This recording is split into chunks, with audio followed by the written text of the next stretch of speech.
రాకూడదా ఏంటి? ఎందుకు రాకూడదు? నువ్వు మా ఇంటికి ఎప్పుడైనా రావచ్చు.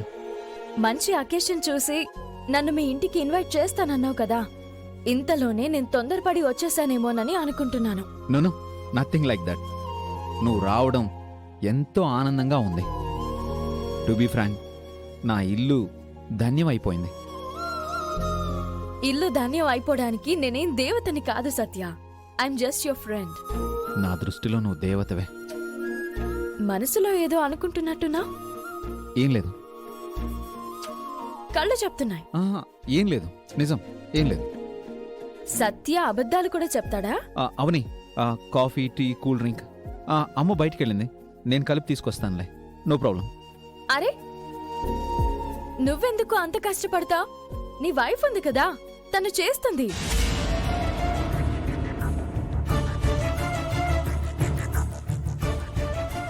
నీ వైఫ్ ని పరిచయం చేసుకుందామని వచ్చాను. బయటికి రమ్మని చెప్పు. అవును, తన పేరేంటి? తన పేరు ఏంటి సార్, బిజీలో పడి ఆమె పేరు కూడా మర్చిపోయారా ఏంటి? అంటే తను పుట్టింటికి వెళ్ళింది అవని. అవునా? ఏది ఒకసారి మాట్లాడించు. అది ఊరెళ్తే నాతోనే సరిగ్గా మాట్లాడదు, పుట్టింటి వాళ్ళతో మాటల్లో పడిపోతుంది. అందుకే నేను తన్ని డిస్టర్బ్ చేయను. కానీ తను నిద్రపోయే ముందు నాకు కాల్ చేస్తుంది.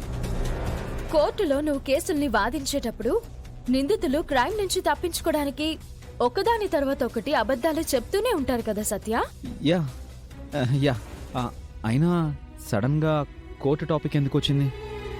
నువ్వు కూడా ఒక అబద్ధంతో మొదలుపెట్టి ఒకదాని వెనక మరొకటి పేర్చుతూనే ఉన్నావు. నిజం అనేది కొందరికి ఓ భయం.